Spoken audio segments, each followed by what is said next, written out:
أيها الذين آمنوا صلوا عليه وسلموا تسليما اللهم صل على سيدنا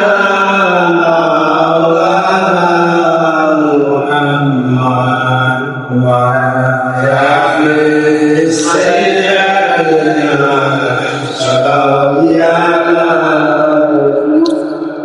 মাঝে মাঝে মনে হয় কিসের আনন্দ, কিসের এত হাসি উল্লাস, একদিন মরতে হবে, হতে হবে লাশ। মাঝে মাঝে মনে হয় কিসের আনন্দ, কিসের এত হাসি উল্লাস। লা ইলাহা লা ইলাহা লা ইলাহা লা ইলাহা।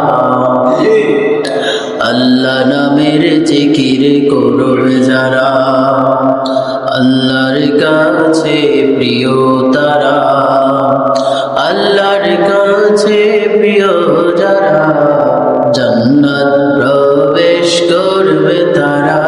জোরে লা ইলাহা লা ইলাহা লা ইলাহা লা ইলাহা ইল্লাল্লাহু মুহাম্মাদুর রাসূলুল্লাহ সাল্লাল্লাহু আলাইহি ওয়াসাল্লাম। আপনারা সবাই কেমন আছেন? আলহামদুলিল্লাহ। সপ্তাহের শ্রেষ্ঠ দিন ইয়াউমুল জুমআহ, সাইয়্যিদুল আইয়াম। এক সপ্তাহের মধ্যে আবার রব্বুল আলামিন আমাদেরকে একত্রিত করেছেন। আবার আল্লাহ সুবহানাহু ওয়া তাআলা সুস্থতার সাথে আমাদেরকে মসজিদে দ্রুত বেগে আসার বসার তৌফিক দিয়েছেন। যে আল্লাহ তাআলা আমাদেরকে আসার বসার তৌফিক এনায়েত করেছেন, দান করেছেন। আমরা সে রবের শুকরিয়া আদায় করছি, সকলে বলছি আলহামদুলিল্লাহ। আরো গলাটা ছেড়ে বলেন আলহামদুলিল্লাহ। বলেন রব্বানা লাকাল হামদ হামদান কাসীরান তাইয়্যিবান মুবারাকান ফীহি ইয়া রাব্বি লাকাল হামদু কামা ইয়ানবাগি লিজালালি ওয়াজহিক ওয়া আযমি সুলতানিক। আমরা পড়ছি আলহামদুলিল্লাহ। দুরূদ পড়ছি সে মানবতার মুক্তির দূত সাইয়্যিদুল মুরসালিন খাতামান নবীন, যিনি ছিলেন সকল রাষ্ট্রনায়ক, সকল রাজনীতিবিদ, অধিকারহারা, ভাগ্যহারা, ফুটপাতে পড়ে থাকা অসহায় সকল মানুষের পরম বন্ধু। সে নবীর প্রতি আমরা সংক্ষিপ্ত আকারে দরুদ পড়ছি, সকলে বলছি সাল্লাল্লাহু আলাইহি ওয়াসাল্লাম। সম্মানিত মুসল্লিয়ানে কেরাম, আমার প্রিয় বসরনগরের ভাইয়েরা, আমরা গত 2 জুমা আগে একটি নতুন সাবজেক্ট নিয়ে আলোচনা শুনছিলাম। যে সাবজেক্টটি আমি শ্রমিকদের বিষয়ে আলোচনা করার কারণে সেই সাবজেক্টটি আপাতত বাদ দিয়েছিলাম, বলেছিলাম পরে এই বিষয়টি অবশ্যই আপনাদেরকে অবগত করবো ইনশাআল্লাহ। তো গত 2 জুমা আগে যে বিষয়টি আমরা আলোচনা করেছিলাম সেটি ছিল রূহের জগতে আল্লাহর সাথে বান্দার কি চুক্তি, ব্যবসা, বিজনেস। আমরা চুক্তি করেছিলাম কার সাথে? সবাই বলেন। আমরা আল্লাহর সাথে ব্যবসা করেছিলাম, চুক্তি করেছিলাম। কি ছিল সেই চুক্তি, কি ছিল সেই ব্যবসা, সে বিষয়ে আমরা কিছুটা হলেও বুঝেছি, জেনেছি আলহামদুলিল্লাহ।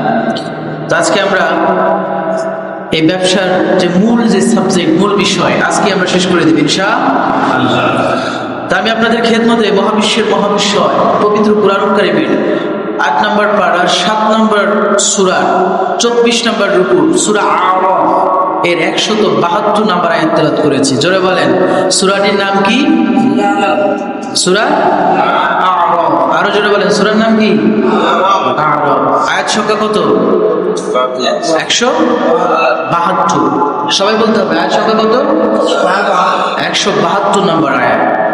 অত্র আয়াতে রব্বুল আলামিন বান্দার সাথে কি ব্যবসা হয়েছে, কি চুক্তি হয়েছে, এটা নবীকে আল্লাহ তাআলা স্মরণ করিয়ে দিয়েছে।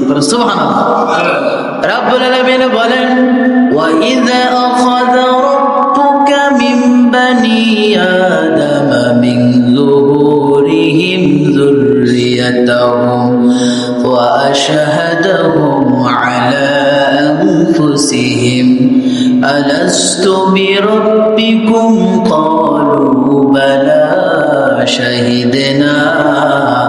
রব্বুল আলামিন বলেন, ও নবী আপনি স্মরণ করে দেন, নবী গো আপনার উম্মতদেরকে স্মরণ করে দেন, মিন বানি আদামা মিন যুহুরিহিম যুররিয়াতাহুম ওয়া আশহাদাহুম আলা আনফুসিহিম। ওই যে রূহের জগতের ঘটনা আপনার উম্মতরা তো জানে না, নবী গো আপনার উম্মতদেরকে আপনি স্মরণ করে দেন। নবী আপনিও তো জানেন না, আপনিও স্মরণ করেন। কি স্মরণ করবেন? রব্বুল আলামিন বলেন, আদামা মিন যুহুরিহিম যুররিয়াতাহুম, আপনার বংশধর থেকে কিভাবে আপনার বংশধরদেরকে আমি বের করেছি। একটা মাত্র পৃষ্ঠ থেকে রব্বুল আলামিন সাইয়েদনা আদম আলাইহিস সালাম থেকে কিভাবে মানুষ তৈরি করলেন, সেই ঘটনা নবীদেরকে আল্লাহ তাআলা স্মরণ করে জানিয়ে দেয়। সুবহানাল্লাহ। নবীর স্মরণ করে জানিয়ে দিলেন, নবী আপনি স্মরণ করেন, ওই যে আদমের পৃষ্ঠদেশ থেকে আপনার বংশধরদেরকে বের করেছি। এরা কিন্তু এমনি এমনি হয় নাই, এরা বানর থেকে আসে নাই, এদেরকে আমি রব্বুল আলামিন মাটি থেকে তৈরি করেছি। মাটি থেকে তৈরি করার পর আমি রব্বুল আলামিন পৃথিবীর জমিনে এদেরকে প্রেরণ করে দিয়েছি। সুবহানাল্লাহ। আমরা কি থেকে তৈরি হয়েছি? জোরে বলেন। সবাই মাটি থেকে তৈরি হয়েছে। আমাদের নবী কি দিয়ে তৈরি হয়েছে? মাটি। মানুষ বলতে রব্বুল আলামিন মাটি দিয়ে তৈরি করেছেন। মাটি দিয়ে তৈরি করে রব্বুল আলামিন রূহের জগতে বললেন, ও পৃথিবীর মানুষরা শুনে নাও, তোমাদেরকে তো পৃথিবীতে পাঠানো হবে। পৃথিবীতে যাওয়ার পূর্বে তোমরা আমার কাছে চুক্তি করো, তোমরা আমার কাছে ফয়সালা করে নাও, তোমরা আমার কাছে চুক্তি ফয়সালা ব্যবসা করো। কি সেই ব্যবসা? রব্বুল আলামিন বলেন, আলাস্তু বিরাব্বিকুম, বলো তো তোমাদের রবকে। কে বলেছেন এই কথা? কথা কয় না, কে বলছেন? আল্লাহ রব্বুল আলামিন বলেন, বলো তো তোমাদের রবকে। আল্লাহ এটা বললেন। তখন আমরা সবাই এক কণ্ঠে স্বীকার করেছি। আমরা কাফের, মুশরিক, বেদুইন, খ্রিস্টান, ডোনাল্ড ট্রাম্প, বাংলাদেশের প্রধানমন্ত্রী বলেন, যত প্রধানমন্ত্রী, যত শাসক, ফেরাউন থেকে শুরু করে সবাই এক কণ্ঠে আমরা স্বীকার করেছি।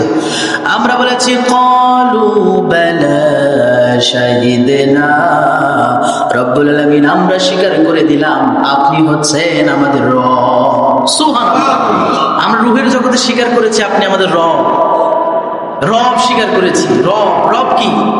এক কথায় যদি বলি রব কি, এক কথায় যদি আমি বলি, সেটা হচ্ছে বান্দা যা চায়, চাওয়ার আগে যিনি পূরণ করে দেয় তিনি হচ্ছেন রব। সুবহানাল্লাহ বলে। মানে বান্দা কি চায়, কতটুকু চায়, যে প্রেজেন্টিটি যিনি পূরণ করতে পারে, চাওয়ার আগেই যিনি বুঝতে পারে, সক্ষম হয়, তিনিই হচ্ছেন আমাদের রব। সুবহানাল্লাহ। আমাদের মনের মধ্যে কি চলে একজন জানে, তিনি কে? আমাদের হৃদয়ের মধ্যে কি চলে কে জানে? আমরা কষ্টে আছি জানে কে? আমরা দুঃখে আছি জানে কে? সুখের দিনে, দুঃখের দিনে, কষ্টে আছে কিনা, মন্দে আছে কিনা, রব্বুল আলামিন সবকিছু জানেন। এজন্য রব্বুল আলামিন বললেন, বান্দা যখন বিপদে পড়ে আমারে ডাকবে, আমারে স্মরণ করবে, স্মরণ করার সাথে সাথে বান্দার সব চাওয়া আমি আল্লাহ পূরণ করে দেব। সুবহানাল্লাহ। প্রিয় ভাইরা, তো আমি রব শব্দের ব্যাখ্যা আলোচনা করতে চেয়েছিলাম। কেন আল্লাহ তাআলা এই রব শব্দটা ব্যবহার করেছে, কি কারণে? আমরা যখন নামাজ শুরু করি সেখানেও রব শব্দ আছে না নাই? কথা কয় না, আছে না? নামাজের রব শব্দ আছে। আমরা যখন বলি সুবহানা রাব্বিয়াল আযীম, এখানে রব শব্দ আছে না নাই? আবার যখন সিজদায় চলে যাই সুবহানা রাব্বিয়াল আলা, এখানে রব শব্দ আছে না নাই?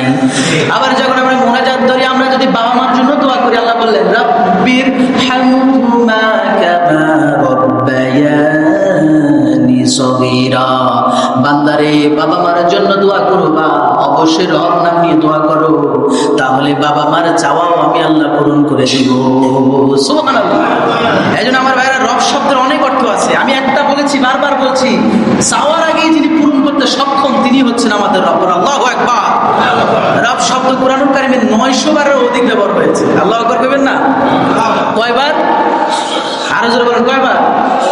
মনসুবার অধিক এই রব শব্দটা কোরআনুল কারিমে ব্যবহার হয়েছে। প্রিয় ভাইরা, এই রব শব্দ সম্পর্কে আপনাদেরকে গত সপ্তাহে বলতে 2 সপ্তাহ আগে বলেছিলাম। তো আজকে আপনাদেরকে একটু স্মরণ করে দিচ্ছি। আমি বলেছিলাম রব শব্দের 5টি অর্থ পাওয়া যায়। জোরে বলেন কয়টি? জোরে বলেন কয়টি? অনেক অর্থ রয়েছে, তার মধ্যে আলেমরা 5টি অর্থকে সুবিন্যস্ত করেছে, 5টি অর্থকে বিন্যস্ত করেছেন। আজকে আমরা এই রব শব্দের 5টি অর্থ সম্পর্কে জানবো ইনশাআল্লাহ। তো বলেন রব শব্দের অর্থ কয়টা? সবাই বলেন কয়টা? রব্বুল আলামিন বলেন রব শব্দ এমন একটা আমি নাম তোমাদের জন্য দিয়েছি, এই নাম নিয়ে যারা ডাকবে, এই নাম নিয়ে যদি কাফের মুশরিক বেদুইনরাও ডাকে, আমি আল্লাহ তাদের ডাকে সাড়া দিয়ে দে। সুবহানাল্লাহ। আল্লাহ আমার রব, এই রবই আমার সব। সবাই আল্লাহ আমার রব, এই রবই আমার সব।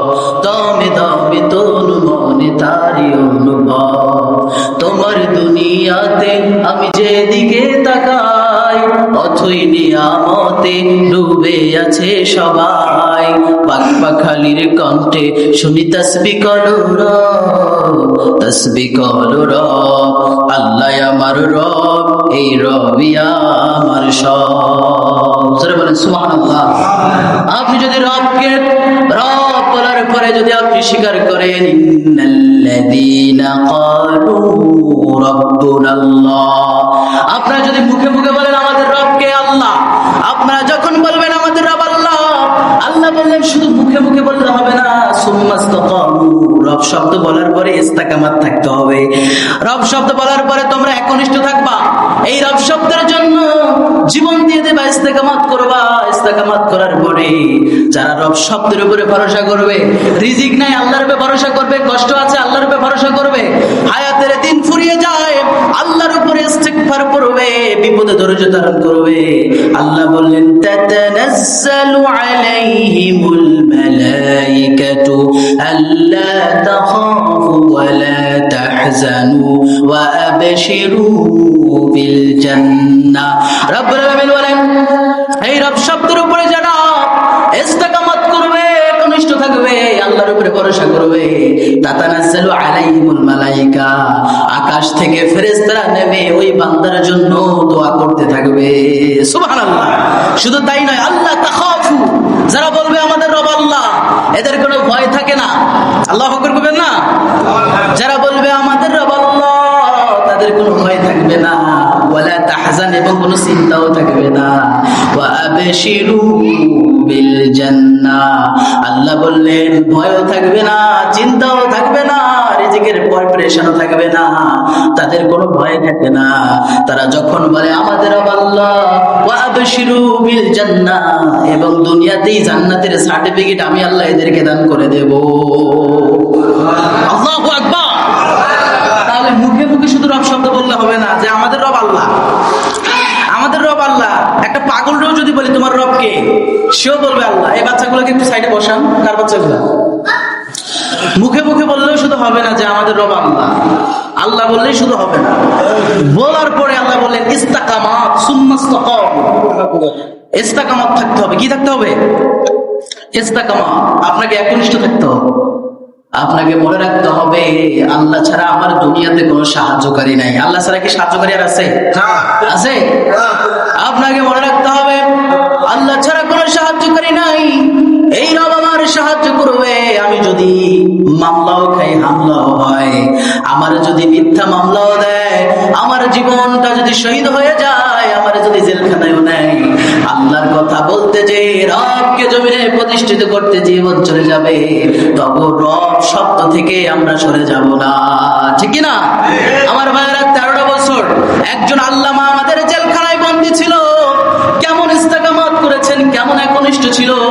50 বছর কোরআনের দাওয়াত দিয়ে 13 বছর জেলখানায় বন্দী থেকেছে।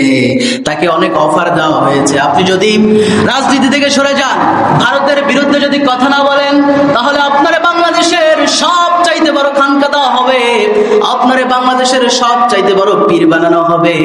আল্লামা শুধু এই কথাই বলেছেন, মৃত্যুর ফয়সালা জমিনে হয় না, মৃত্যুর ফয়সালা আসমান থেকে আসে। সুবহানাল্লাহ। দুনিয়ার লালসাগুলো ভুলে গিয়েছেন, এই দুনিয়ার ক্ষমতা ভুলে গিয়েছেন। বলেছেন 13 বছর কেন, আগামী 50 বছরও জীবনের শেষ মুহূর্ত পর্যন্ত যদি জেলখানায় পচে পচে মরতেও হয়, তারপরে আমরা রব শব্দ ভুলে যাব না। আল্লাহু আকবার। এটাই হচ্ছে ইস্তেকামত, এটাই সুম্মা ইস্তাকাম। খালি রব শব্দ মুখে বললে হবে না। বললেন আপনার রব আল্লাহ, কিন্তু নামাজ নাই। বললেন আপনার রব আল্লাহ, কিন্তু রোজা নাই। বললেন আপনার রব আল্লাহ, মিথ্যা কথা বলেন, চগলখড়ি করেন, জিনা করেন, ব্যভিচার করেন, পরকিয়া করেন। আল্লাহর কসম করে বলছি, মুখে নিছক রব শব্দ বলে কোনো কাজে আসবে না। কথা বলেন ঠিক কিনা? রব বলতে হলে আপনার সুম্মা ইস্তাকাম হতে হবে। 13 বছর জেলখানায় বন্দী থাকার পরে, হাসতে হাসতে জীবন বিলিয়ে দেওয়ার পরেও জালিমের কাছে মাথা নত করে নাই। ঠিক কিনা? এটাই হচ্ছে ইস্তেকামত।